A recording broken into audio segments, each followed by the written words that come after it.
It's not that easy being green. It seems you blend in with so many other ordinary things. Do you want to speak briefly to what inspired you to run for board? Yeah, I can do that. So I guess, I'm a member of Grassroots. It was sort of speaking about running people, and we decided in the end that it would be good to run some candidates. My kind of background is I'm involved in a number of collectives on campus, in particular the Environment Collective. And through that I've been involved in a lot of activist sort of things. So I have a background in civil disobedience and non-violent direct action. I'm currently involved in Frontline Action on Coal and Students Thinking Outside Borders. Within the USU, the main thing I do is VeggieSoc, which is like cheap lunches for students. So those sorts of things have motivated me to get involved in the union from a sort of like social and environmental justice perspective, and sort of like how the union can facilitate, I guess, these types of justice on campus. Cool. I think that broadly also explains your branding. Are they silver beets? They're beetroots. Beat the system. Yeah. How would you describe your political views? Broadly left wing. Yeah. I would probably, like in the last state election, I voted for the Greens. Yeah. I'm not a member of the Greens. I don't know what all the Greens' policies are, but I'm on that side of the political spectrum. Sure. I'm interested in sort of socialist and anarchist ideas, but I'm a science student predominantly, so I haven't done a lot of reading into politics and sort of like formed my political views in that sense. But the sort of organizing I've been involved in is generally like non-hierarchical collective structure, and that works for me. I like that kind of idea. How do you think that will translate into a decidedly less, or decidedly differently structured system of administration, a la the board? Yeah, hopefully, as well as it can. It definitely means that I can work with other people to achieve like the same sort of objectives. So ideally, like working with other board members, being able to communicate effectively with other executive staff on working parties and things like that. I do kind of want to at least look at democratizing the union beyond just an annual election. So in terms of getting students in positions where they're able to control what the board does, or like have some sort of say with what the board does. So like with portfolio holders, there's environment and queer and women, stuff like that. There are collectives on campus as well, which sort of, I guess, represent those groups as well. And there's no barrier to students getting involved in those. Like there's no monetary barrier, put it that way. With an access card, you have to have money to get involved in clubs and societies. With collectives, you don't. You still need to know about them, so there is kind of like a knowledge barrier there. But to have sustainability portfolio holders, no, not just all portfolio holders, have to communicate with them. I don't know if it would have to be binding, but in that sense, that's one way in which they could democratize it further. I also think with working parties, they should probably publish those minutes as well, so people know what's happening there. I kind of I don't know enough about them to say this is what needs to happen, but that's the sort of idea which I'm coming with. Which of the other candidates do you share the political views of? I think closest would be Lamie Samuda. I've only known her well for a few weeks. I've known of her for longer than that. But I've gotten to know her in the last few weeks, and I think she's really cool. Cool. And in a similar vein, do you have any thoughts about preferencing the ones that we're explicitly asking for first, second, and last? Second, I would preference Lamie Samuda. Yeah. Last, I think Jennifer Zim. I believe she's a Liberal. So I don't think it's surprising that I would be preferencing her last. If elected, who would you vote for as the next president of the USU? I don't know who's interested. Possibly someone from Grassroots, though, if they're interested. That's the group I'm from, and I think they'd both So like Liam Carrigan and Ed McMahon are the board directors who are in grassroots at the moment. I think they're both doing a right job at that. Do you think it would be appropriate for Liam Carrigan to be the next president of the USU, given the cab charge scandal earlier this year? I don't think that detracts from his ability to function in that position. I definitely think that's something we should be wary of, or at least be aware of. But no, good point. Did you have anything else you wanted to add to that?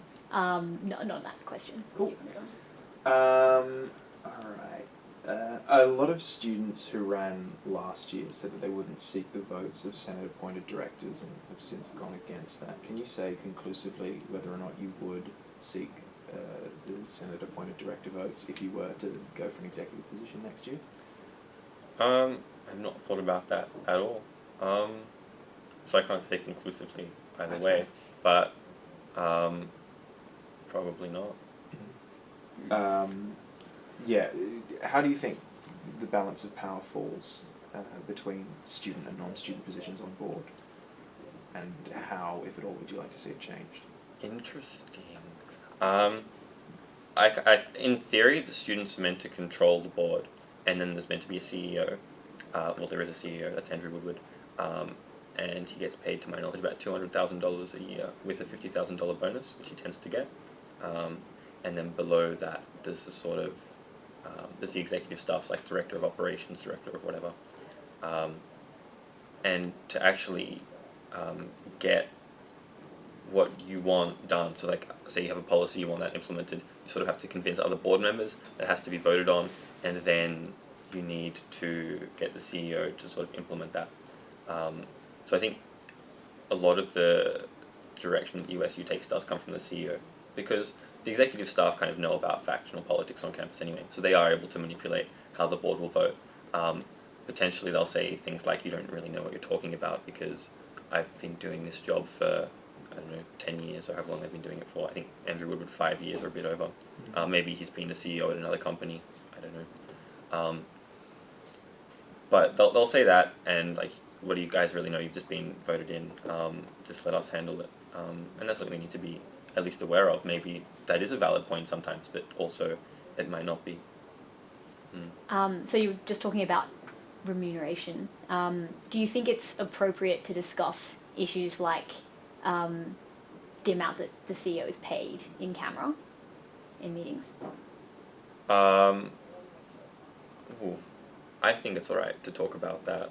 Like, I've never been in a position where I've had to discuss someone's salary who I'm actually, I guess the board does decide on the CEO's salary to some extent.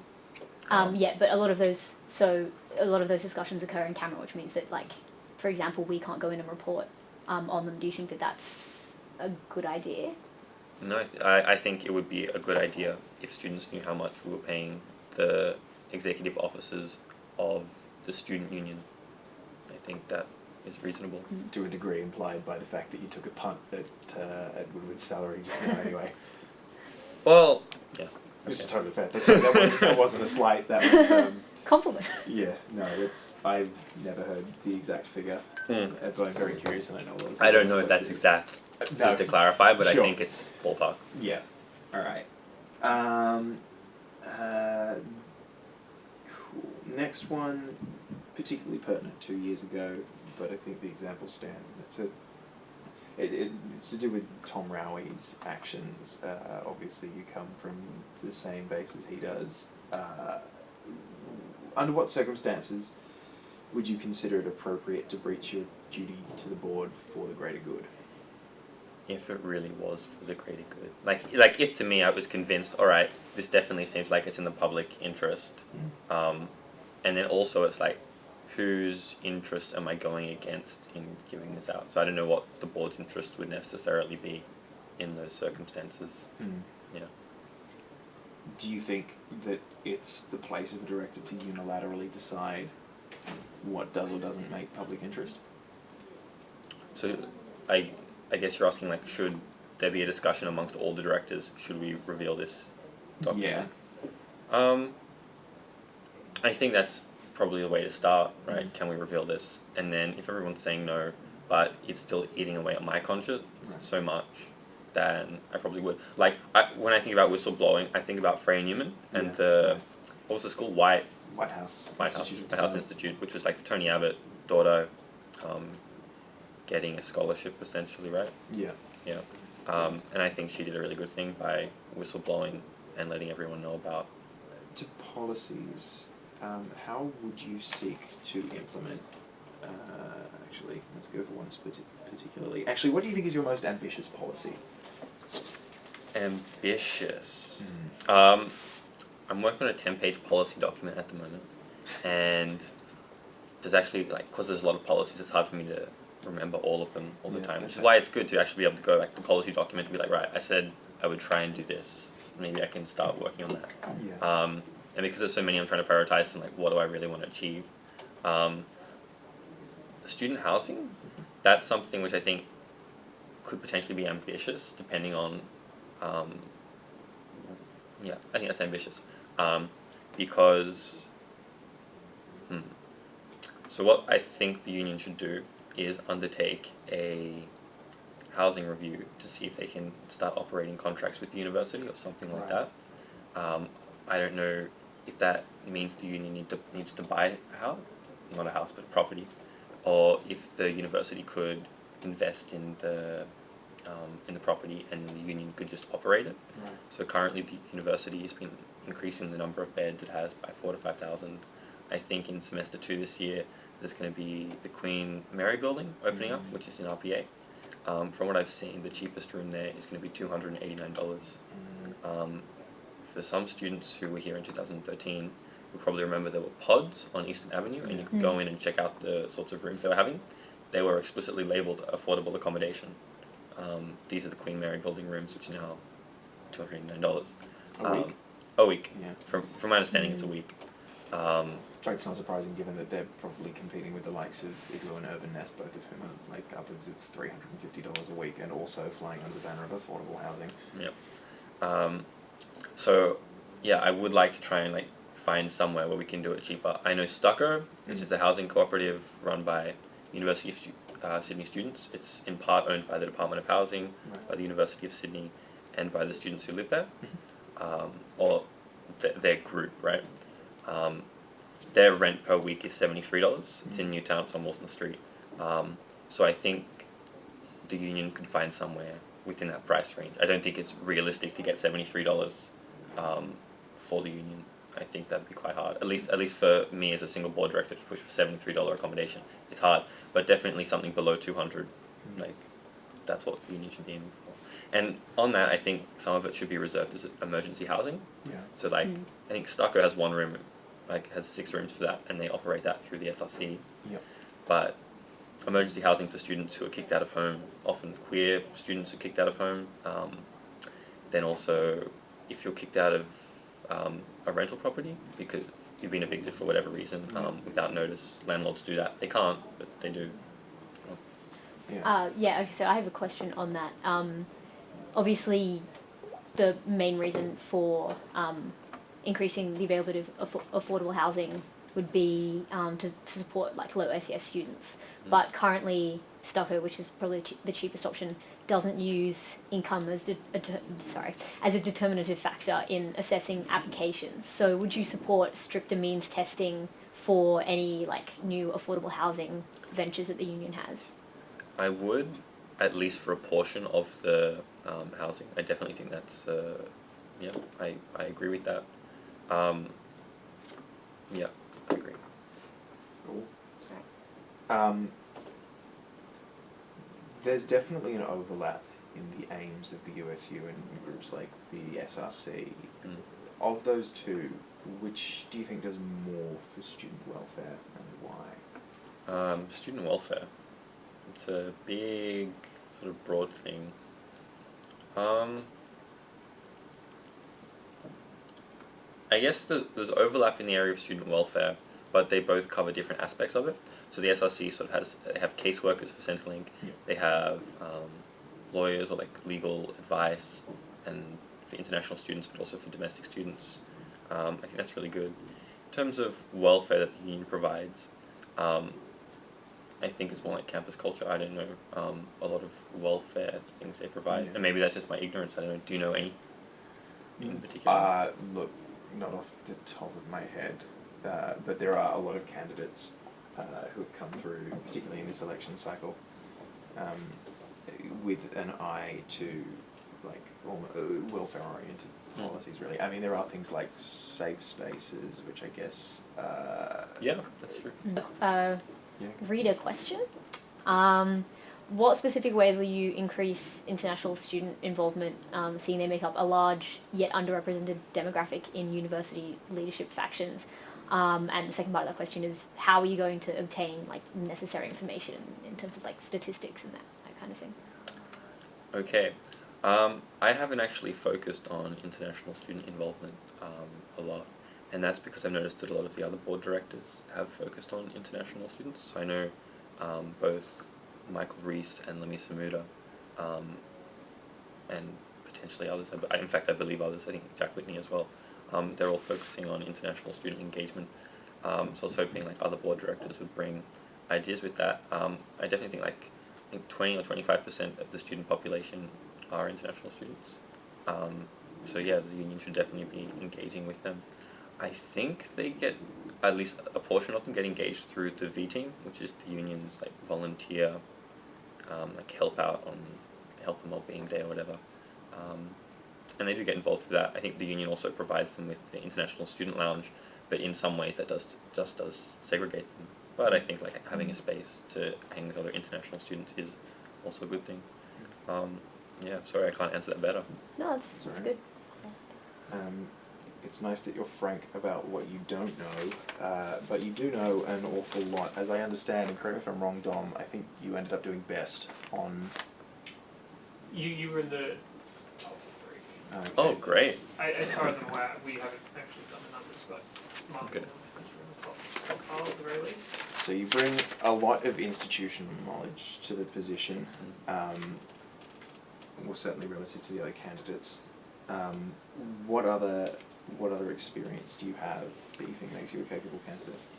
In the sort of like office environment or like corporate environment, mostly through the SRC. So last year I was a counsellor, one of 33 counsellors who attended like monthly meetings, and I was also the environment officer.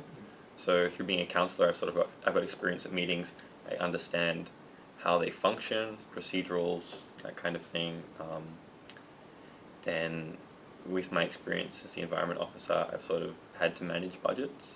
I mean, I guess also through being involved in VeggieSoc, I've been involved in like that sort of like paperwork, bureaucracy with CNS. But I think being an environment officer and being involved in the SRC really has skilled me up in that kind of area. Working on a divestment campaign with the Environment Collective and Fossil Free UCID, that's also helped me learn about the different say structures, like decision-making structures at the university. That's why I know about sort of like the makeup of Senate and the Student Consultative Committee and that kind of thing. Okay, well, I have a couple of questions about your policies in terms of like corporatism and environmental issues. So the first thing is in your policy statement, you referred to the excessive corporatism of the USU. Yeah. Where do you think the line between ensuring financial viability and excessive corporatism should be drawn? And in terms of policies, what does a less corporate union actually look like? I guess like to be able to firmly draw that line, I'd want to be, once I'm a board director, actually have a look at the finances and be like, all right, this is what the union can, this is what the union can't do. I think it's important to maintain the financial viability of the institution so that it can continue to contribute to, they like to say, the student experience. Yes, I think maintaining the sort of like financial stability of the institution is important. I'm making sure it remains not-for-profit. I know in past years there has been discussion of becoming a for-profit entity. I think that directly goes against what the union should be about. So, I don't imagine that to come to the board, but if that does, of course, I would vote against that. I think, we shouldn't be concerned about profit until the point where, all right, we're going to go bankrupt unless, we start managing our finances better. That's not really stating explicitly where I draw the line, but I think it gives you some kind of idea. Yeah. Yep. And the other part was specific policies. that make the union kind of less corporate? Like, what does that look like? I don't know. I think we spoke earlier a little bit about kind of democratizing it with the portfolio holders and maybe working parties. Beyond that, I'm not too sure. Once again, like that's maybe something I'd be better suited to answer after a term on board. So, like going into my second year, I could be like, all right, this is definitely how the organization needs to change. I'm not like beyond understanding like sort of like upper mechanics of it. I don't know how the whole union operates. Yeah. No, that's fair. So, one of the other things you mentioned was divesting from industries like fossil fuels and mandatory detention. Given that the union is quite corporate, how likely do you think it is that you'll be able to change like the minds of decision makers to divest from those industries, given that they're probably quite lucrative, ethical concerns aside? I have high hopes for that actually. I think they've already started making some progress towards that. I think current board directors, I know Ed McMahon is sort of like trying to work on that front. This is definitely something I'm quite involved in. I think the share prices of these companies are going to go down. Well, talking about fossil fuels separately to mandatory detention, and I'm going to focus on fossil fuels. I think they're going down anyway. Like when the Australian National University divested, they definitely divested from Santos. I don't know who else they divested from. But the Liberal Party, specifically Tony Abbott and some other members of cabinet, they came out and slammed them for doing that. And I think that's partly why other universities, including the University of Sydney, are quite fearful of going for full divestment or anything like that. But a few months later, the economic, it's a graph like the stock market, share price, right? Share price. The share price had actually fallen massively for this company called Santos. So like it was not just an ethical motivation or a socially or environmentally responsible thing. It's still like it was economically a good decision as well. And I think getting out of fossil fuels now is an economically good decision. Cool. Actually, you've mentioned Ed a couple of times. What is your relationship to any of the current board directors, but I guess Ed in particular? Well, Ed and Liam are both members of Grassroots. Yep. I'm a member of Grassroots, so I think of the current board directors, I know them best. I know BB D'Souza as well. I mean, BB's also a member of Grassroots. I've mentioned Ed and Liam a bit more, I guess, because they will be on board when I'm on board. Yeah. Aside from that, like, I know all the other board members. I don't know them that well, but I know their faces, I know their names. Sure.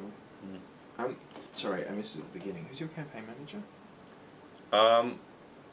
Good question. I'm authorized by Kyle Blakeney, and it's more of like a campaign managing collective. Oh, cool. Yeah. Right. Sorry, just back into the schedule then. The USU's introduced a number of equity programs for access cards. Not just last year, but I think the most recent one was it E12 scholarships. Yeah, T12. Yeah. What's the sustained benefit of having an access card if you're a low SES student? The sustained benefit. Yeah. What do you mean? Like, I think that often, like, universal access has been championed as something of a fantasy, a fantasy piece of policy from members past. But, like, how significant to low SES students is removing the obstacle of access necessarily in enriching the student experience? I think it's good to have an access card on campus. Like, you get involved with a few clubs and societies. You meet a lot of people through that. You can attend events. You can get cheaper food through it. Absolutely. You can go to a lot of clubs and societies and they'll have free pizza for some event. For a low SES student, I think that's a really good thing. I'd be interested with the equity access thing, beyond just giving them an access card, to give them like a small allowance, I don't know, like $20 or something, so that they could get involved in clubs and societies which do have like a $5 minimum, I guess, a requirement, right? Membership fee. Yeah, I think that would be good. And then, because it would be such a small allowance, like they would probably think more about who they're signing up with rather than joining 10 clubs and societies, which isn't necessarily a bad thing, but, you know. Do you think that a lot of institutions on campus, like Honi included, like to get the most of them depends on a degree of privilege? Do you think that that measures like that are enough to get people from OSCS backgrounds fully involved? Is there a way? No, I think there are a lot of obstacles to getting involved with campus life. Just the distance you live to uni is a massive thing, and like, even if the USU was operating affordable housing, so some students are able to live near campus, there's still so many people who are commuting from Western Sydney, Central Coast, Wollongong, the Shire. To live so far away, to come to uni, like travel for over an hour, and then to also have to travel for over an hour at the end of the day, it makes it hard to create a friendship group which you can see frequently, sort of based around uni. Like you can see them when you're there, but oftentimes like you're more restricted as opposed to like everyone living in the inner west or something like that. Yeah. So I think, and also like you have to factor that in when it's like, all right, I have to go home now. Well, I can hang around at uni until a bit later because it's like 20 minutes on a bus for me to get home. Yeah. Whereas someone who lives over an hour away, like they really have to consider what time will they be arriving home if they leave uni now. Sure. Okay, so obviously you've marketed yourself as a progressive candidate. Do you think the board has a role to play as a vehicle for social activism and political activism as well as being a service provider? Yeah, definitely. I mean, if it thinks of itself as a union, then it should. That's what I would like to see an organisation that I'm involved in also contribute. I'd like the union to provide at least some funding for collective events on campus, because I think that collectives do enrich campus culture, and in a really meaningful way, to have an information screening on women's issues or queer issues or something like that. Films, talks, and then more creative things which I just can't think of at the moment. But definitely those collectives run really like engaging things to give them a budget to do that more. I think that would be great. And I also think the union should be giving out some kind of bursary or subsidy or grant scheme to send people to conferences for these things. Like the conference, like my favorite conference that I've been to so far is Students of Sustainability, which is going to be in Adelaide this year in July. I think that is a great way to meet people from all around the country involved in environmental activism, and not just environmental stuff there, but like that's the main focus. And to get experience from people who have been doing this kind of thing for years. Cool. So following on from that, rumour has it that the USU is looking to get rid of the CNS committee and streamline all approvals for new clubs directly through the board. So what do you think the role of the board is in intervening to either approve or disallow societies for political reasons? Yeah, this is news to me that they wanted to do that. And that's, I guess I don't know how frequently clubs want to be created, because I know the CNS committee does a couple of other things as well. So that would just increase the workload of board members. So I'm a bit interested as to why current board directors think that that's a good idea. But aside from that, sorry, your main question, which I missed. Do you want to repeat it? Yeah, so it's basically like, what do you think the role of the board is in terms of intervening to approve or disallow societies for political reasons? So, for example, BroSoc. Yeah, BroSoc's an interesting example. I definitely think I guess board directors do have that kind of power, right? Should they have that power? I have to think about that a bit more. I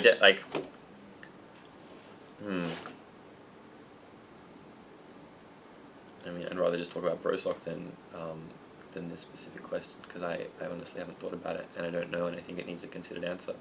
That's right. Yeah, BroSoc, I'm not a particular fan of, and I probably wouldn't support them. I think one of their main things was they wanted autonomous spaces for men, and I think they were kind of missing the point there.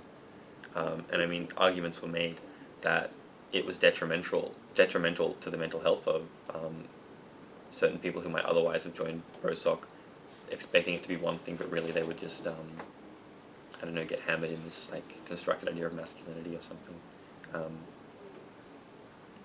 Yeah, sorry. No, that's fine. Were they trans inclusionary? I don't know. No, that's not something I necessarily expected you to know. It's just a passing thought, and I couldn't remember whether or not they were. Maybe I'll just add on to the end of that. Like, it's problematic to think that men need an autonomous space when, like, the whole idea of autonomous spaces is to provide oppressed groups with an autonomous space, and like male-appearing people are not like they're probably part of the least oppressed groups in society. Trying to get through. What have we got? Would you support the full divulgence of all financials and expenses of board directors? The example is cab charges, because that's the hot topic. I'm going to say yes. I don't know what all expenses and divulgences and all that, like, what that actually looks like. But from the outside, I think that's a fair thing. Cool. And do you think the board went far enough in the censure of Carrigan and Magyar? Yeah, I think, as far as I know, Liam Carrigan censured himself as well, recognizing that it wasn't the right thing to do. I think it was the transparency measures that Liam either headed or at least had a part in making policy that allowed students to know about this. Yeah, I think like they know what they did is wrong. Hopefully, they won't do it again. And if they did, then there would be proper censure. And then I think it's more reasonable to remove either Magyar or Carrigan from the board. Sure. If you had to cut $1 million from the union's budget, where would you make those cuts and why? Oh, I don't know enough about the union's budget. Hey, I know a lot is spent on debating, and I think it's less than $1 million, but definitely a lot. But I also understand why money goes into debating, and it's because it makes the university look good, and the university can market itself, and the university decides, well, like, could potentially decide where SAF money goes, and that's the reason why they let the union get so much, because it gets spent off debating, which makes the university look good, which is the same reason the SUSF gets so much to put in their elite athlete program, because it makes the university look good. I'm not really one for carts, hey. Look, I think that more or less gets to the heart of the question. Yeah, SUSF and debates. It's not an easy one. And the presumes that you have to cut rather than, I don't know, what other avenues might be available. I mean, potentially we could look at the salaries of executive members, so like the CEO and other directors, at least for a part of those cuts. Sure. Yeah, okay, so you stated you want to open decision-making structures up to satellite campus organizations. Yeah. So given that, like, most of the union's operations and events take place on main campus, what incentive do students studying at satellite campuses have to get involved, and how would you encourage this? So I think the satellite campuses needs to have more control over their own affairs, like autonomy, essentially. I know at the conservatorium, right? They have the Conservatorium Students Association, or like something similarly named, that sort of manages those kinds of. It's an organization representing students there. I think the union could do more to consult with them, to have members forums with the students there, so directing the flow or like decisions about commercial operations there or facilities there. I heard that they had to do quite a lot of fundraising to get a water fountain, like a bubbler or something, added there, where I think like if there were better decision-making structures in play, it would have been quite simple for the USU to just bill to pay for that. So I think getting just a few students there, at least representing those students, so having, say, an officer or either someone elected specifically from those campuses to consult with the board, or someone decided on by the, in this case, the Conservatorium Students Association, to actually have to come to board and say, hey, look, I really think you should be doing this, and then consider what they say.